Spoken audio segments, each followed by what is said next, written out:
Kumusta na po? Totoo ang kasabihan na laughter is the best medicine, yan ang sinasabi sa mga pag-aaral. Higit sa paglilibang, napakadami palang benepisyo ang pagtawa habang nanunood ng mga comedy shows, mga funny movies, o kahit sa corny jokes ni friends. Hindi ba kayo nagtataka kung bakit may laughing yoga? Well, wag nang magtaka. Kung mapapansin nyo, yung mga taong bugnutin, laging naiinis siya yung laging may sakit o kung anuman ang kendon na nararamdaman, heto ang dapat gawin at benepisyo nito. Number 1, internal workout. Bagamat napakasimple ng proseso kung yung isipin, itinuturing itong best internal workout ng katawan. Nai-exercise daw kasi nito ang ating internal organs gaya ng diaphragm, abdomen, respiratory system at maging ang ating balikat.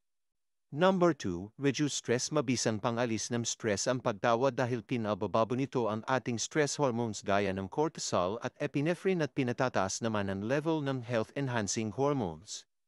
Number 3, improve sleep quality. Kung problemado daw kayo sa pagtulog sa gabi, isa sa magandang therapy ay laughter. Nakakatulong daw kasi ito para mag-produce ang katawan ng melatonin. Number 4, fights depression. May isang uri ng depression na kung tawagin ay sad o seasonal-affective disorder na isang full-blown depression na kadalasang nararanasan ng mga may edad na o yung sumi-senior na ang peg sa pagtawa. Binabawasan daw nito ang stress-related hormones sa ating katawan at pinapalitan ng feel-good hormones.